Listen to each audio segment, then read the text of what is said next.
Okay, so today we are expanding on your initial knowledge of participles that you demonstrated proficiency in on Friday. By the way, your quest grades are done. I just have to put them into Skyward, and then you'll get them back probably tomorrow because we have a couple of outstanding quests. So now that you all are participle experts, right? We're going to use these participles to create these phrases in Latin called ablative absolute phrases.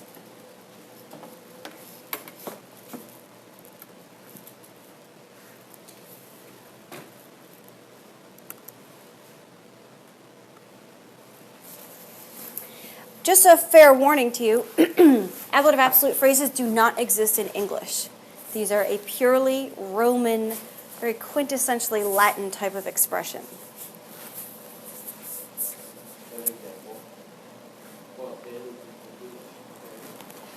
After the girls had been called, while the girls were playing, something like that. So an ablative absolute has two parts to it. First is a noun that has, let me rephrase. There are three elements to an ablative absolute that we'll talk about separately today. The first one is pairing a noun with a participle. This is not the farthest thing from what you know how to do because participles are adjectives. Adjectives have modified nouns even from the beginning of participle work. These ablative absolutes come together to create a complete phrase. And then that phrase is used to give context to the rest of the sentence, the how and the when of the sentence. So we'll look at ablative absolutes in three different views today. How to do it, how to translate it, and then why we have them. Okay, so the first part of this is pairing a noun with a participle. We have a noun that's in the ablative case. It is called the ablative absolute. With the noun that's in the ablative case can come a participle that is in any tense whatsoever.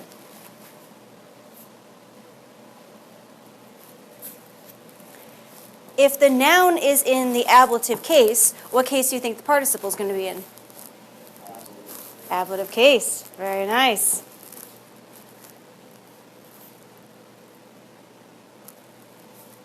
And do keep in mind that because a participle is an adjective, it will always agree with its noun in the gender of the noun, obviously the case because they're both participle. It'll also agree in number, whether the noun is singular or plural.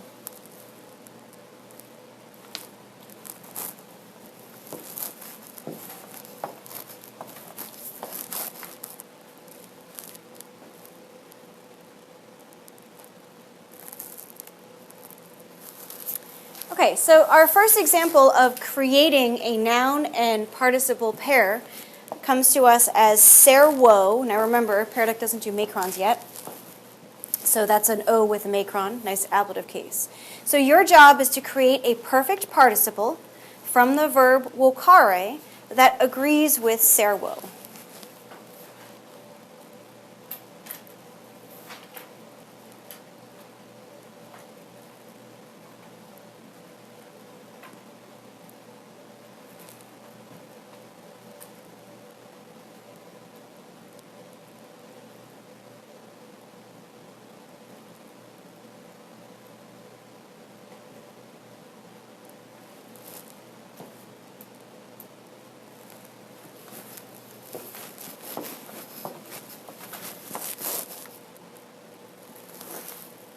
We have 8 responses so far. Let's wait till a few more come in.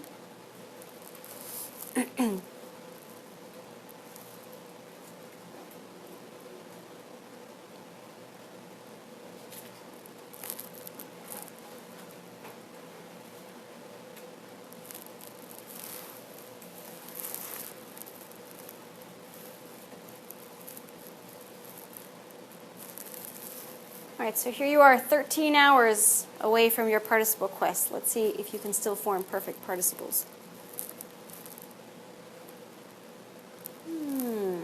Okay.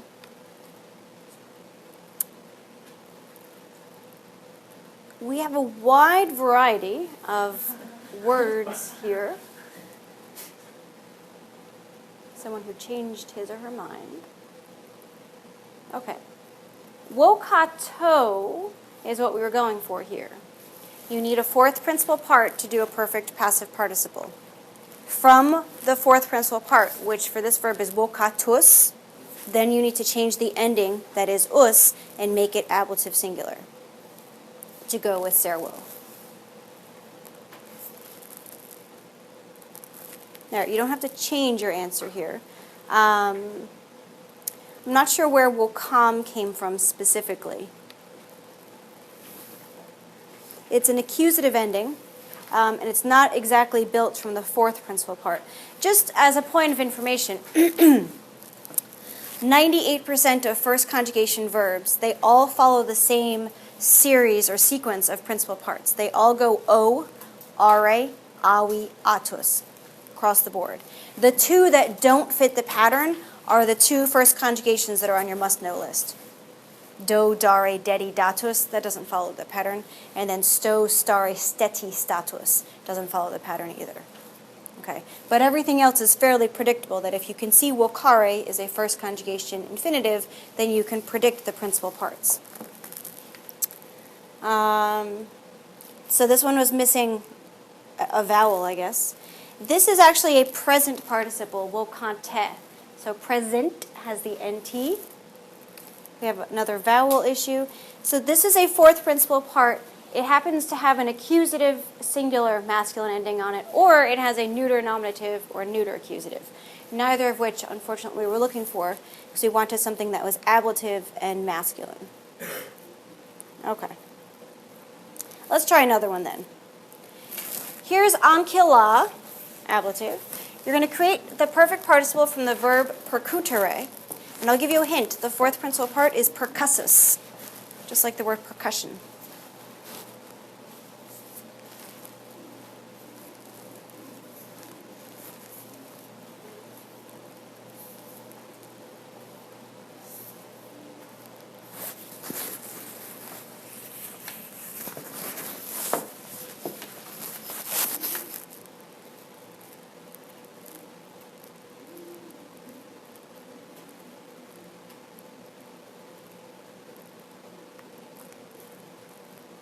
Percussa. Good. There are two S's, but you do need the A with the macron. Percussam is going to be accusative singular versus ablative singular. There were two S's, but I'm not going to be particular about that right now. But percussa is what we're looking for. Okay, so changing gears. Here's conwiwis. It's also ablative. Be very mindful of singulars and plurals while you create a present participle from the verb rogare.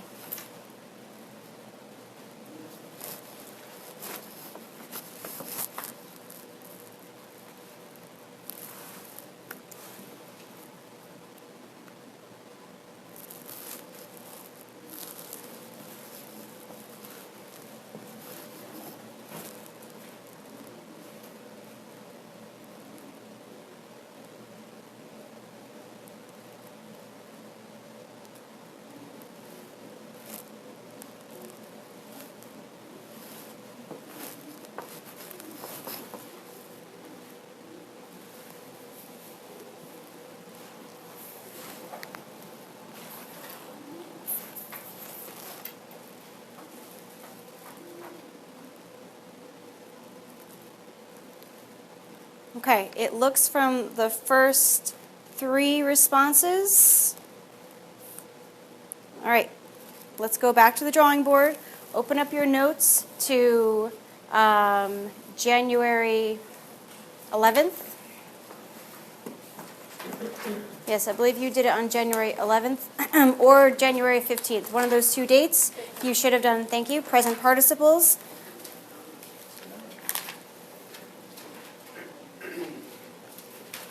Same question, use your notes to answer this question.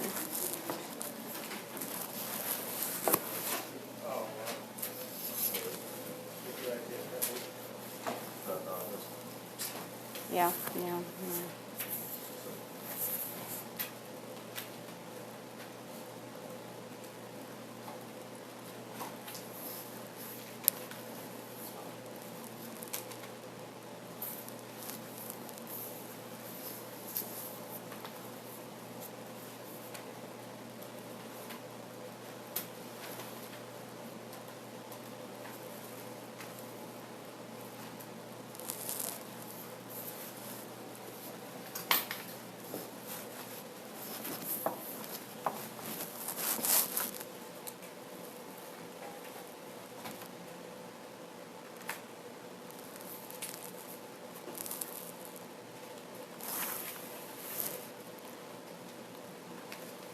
closer, what declension endings do present tense participles get? You're all looking at your notes right now. Parker? Third, right. Think back to your third declension noun endings. What case noun ending do you need for third declension for this thing that we're doing? Yeah. Ablative. And do you need singular or plural? Plural. All right. Third time's the charm. One more time. Put all those pieces together.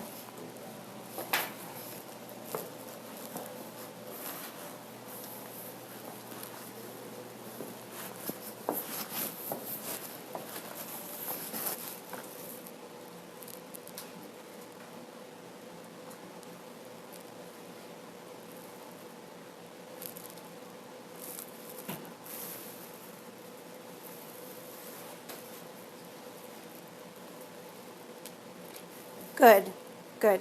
So this one needs a T. Let's just chalk that up to a typographical error. Ibus is the ending, but you have to put it on an NT. Rogantibus is our goal here. Rogantes would be accusative plural or nominative plural, neither of which unfortunately are ablative. OS is a second declension ending, not a third declension ending. Rogantibus, rogantibus. Okay, forgot an N. Maybe that's typographical.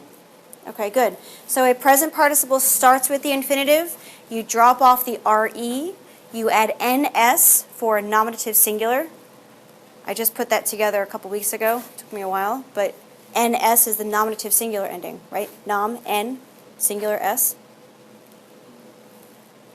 Pretty cool, right? Didn't even realize that. Okay, yeah. So nominative singular is NS, and then it changes to NT, and then you put the rest of your endings on.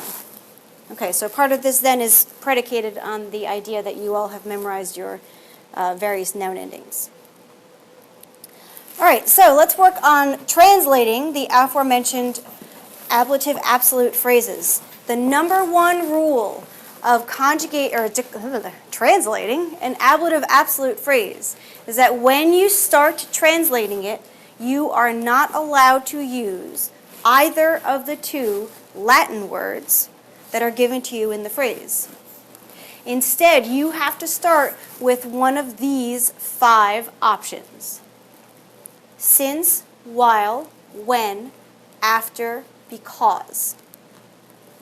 There's no other great way to memorize all of these except using the really annoying mnemonic swab. And perhaps it'll stick to you like a cotton swab.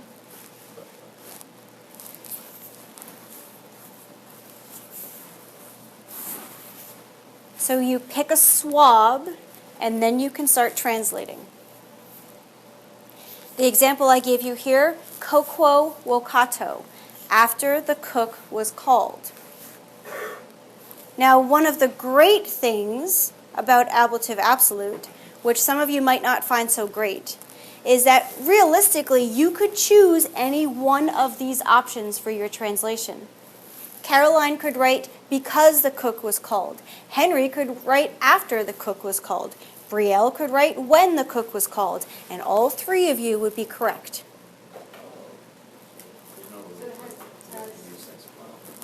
Well, you have to use one of these, but which one you use is up to you.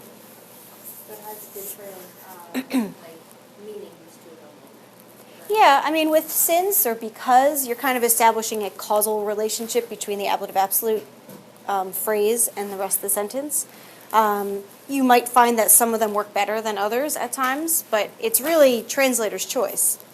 Now, some students don't really like that, though. Some students like having, if it's perfect, I have to translate it as blanked.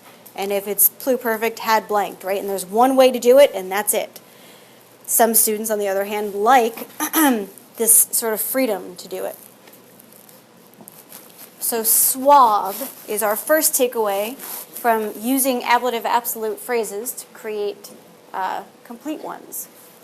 The other thing to note, and you might have seen this in the example, is that in order to make it a complete phrase, you have to use a much looser translation of the participle. In olden days / last week, when you were translating a perfect passive participle, you had a prescription. It was having been blanked. And any perfect passive participle that you saw was having been blanked, having been blanked. In the context of an ablative absolute phrase, you have to make it into something that sounds like a real verb, a normal verb. That said, you still need to know what type of participle it is, because it still will pertain to the basic parameters of the participle. What am I talking about? A perfect passive participle will still take place in the past when you translate it, and it's still passive, which means that the noun that gets paired with a perfect participle is not doing the action. A present tense participle should always, in an ablative absolute translation, should always have a translation of ing, which makes sense, right? That's kind of how you know present participles to begin with. And then we have future participles. We always need to have some element of future when you're translating a future participle in the context of an ablative absolute. So I've given you 3 examples of ways that we kind of play around with the translation of a phrase based on what type of participle we're dealing with. The first example, kokwo wokato, which is what you just had, because the cook was called. The noun that's part of the phrase, it did not do this action because it's a perfect passive participle. The action of called already happened because it's a perfect participle. In this next example, we have Cornelio wokatoro. This is a future participle. So in our translation, we have to kind of get that future sense across. Since Cornelius is about to call, because this is future, we have this about to hanging around. And because it's future active, the noun that's in the ablative absolute phrase is actually performing the action that's inherent in the participle. And our third example here, Cornelio wokante, when Cornelius is calling. This present participle necessitates a translation with ing. Again, present participles are present active participles. So the noun that's paired with the participle is performing that action. It's not being done to the noun. In all 3 cases, though, the noun and the participle both have the ablative case ending. So that they share that, and that's what makes them the ablative absolute phrase.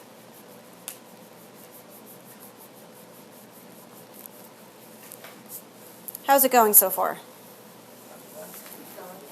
Okay. So let's try out some translation examples here. Hang on one second.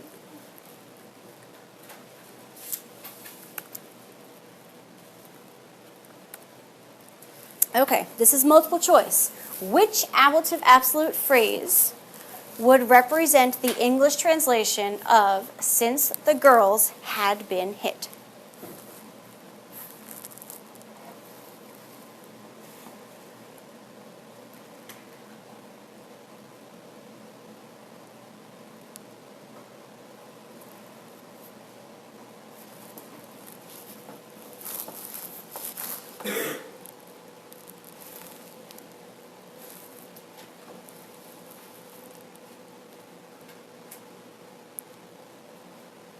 All right, I'm going to lock it down so we can talk. Okay, the correct answer is puellis percussis. It's a perfect participle, which means it's passive and it happened in the past. And in our translation, the girls are the subject, if you will. They did not do the hitting. The hitting was done to them, so it has to be passive. And it took place a long time ago. In example B, which none of you chose, this is a future participle. So you would have to say when the girls are about to hit. And then presumably there would be some other object in there. All right, a few of you fell into this little trap. And this trap is a trap for a couple different reasons. First, the verb is percussi errant. This is a verb. This is not a participle. And there are 2 components that are mandatory to each ablative absolute phrase, a participle and a noun. So that said, this is a pluperfect passive verb, not a participle. This is ablative. This is a nominative ending, so this would have nothing to do with it. This is not the subject of this verb. Similarly, girls are feminine. This is a masculine ending to it too. Okay, but the most important takeaway from this example is that this is an actual action verb and not part of an ablative absolute phrase. Let's do a different way of evaluating it. Your turn. Try translating convivis bibentibus.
Three other responses coming in.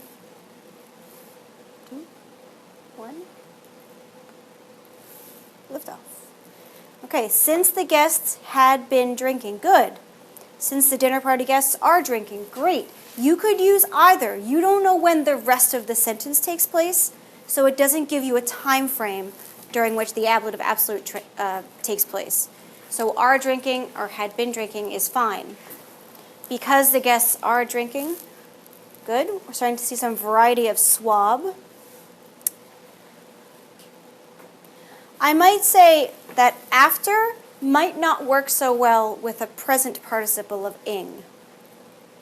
I guess you could say after they were drinking, but after usually in terms of time sequence has to do with something that's after a progressive action. Since the dinner guests are drinking, when the guests were drinking, there's actually no water involved in this phrase at all. If we had aquam, then you could assume water. Since the guests are drinking, while the dinner party guests were drinking, when the guests are drinking, great. Good variety of swab, too.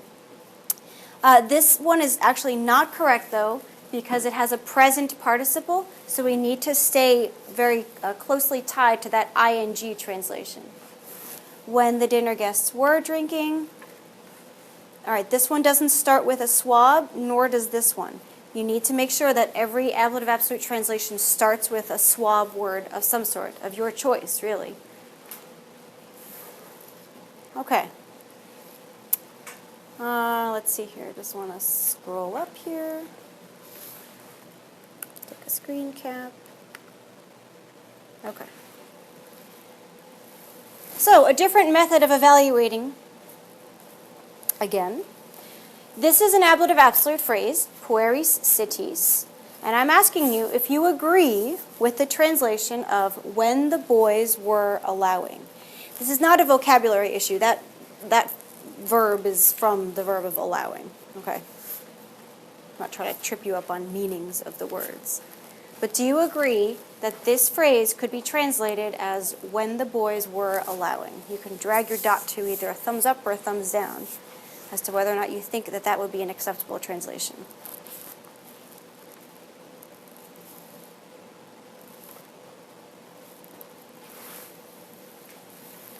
All right. Let's see where your dots are. Ooh, all over the place. All right, there are some people, I love the people who, even on something like this, you take the middle ground because you're kind of like unsure and you're kind of leaning this way, but you're not married to the idea yet. All right, in reality, this translation would not work. The translation has were allowing, which would mean that sitis would have to be a present participle. but it doesn't have an NT, so it can't be a present participle. In fact, it's a fourth principal part perfect passive participle. So you would have to say when the boys were allowed, or because the boys had been allowed, something like that. So they're not doing the allowing because it's not present active. Starting to pick it up a little bit. All right. Different phrase, same evaluation. Does this translation work for this phrase? You can drag your dot of agreement or disagreement.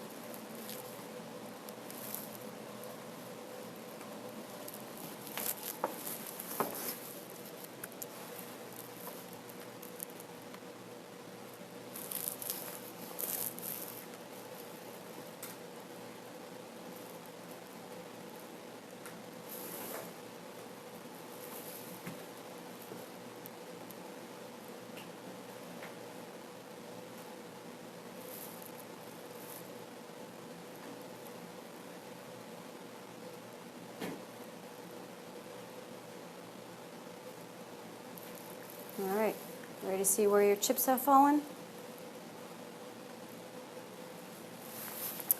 Okay, most of you are disagreeing. A couple of you are in the sphere of agreeing. This actually does not work as a translation either. Coquentibus is a present participle, which means we have to keep that ing as part of our translation. So you could say while the slaves were cooking or while the slaves are cooking, but while the slaves cooked doesn't work. All right. A few times now, whether it's been Latin to English or sort of evaluating it, a number of you have made some errors with respect to present participles. So can you just write one more time in your notes that a present participle requires a translation of ing?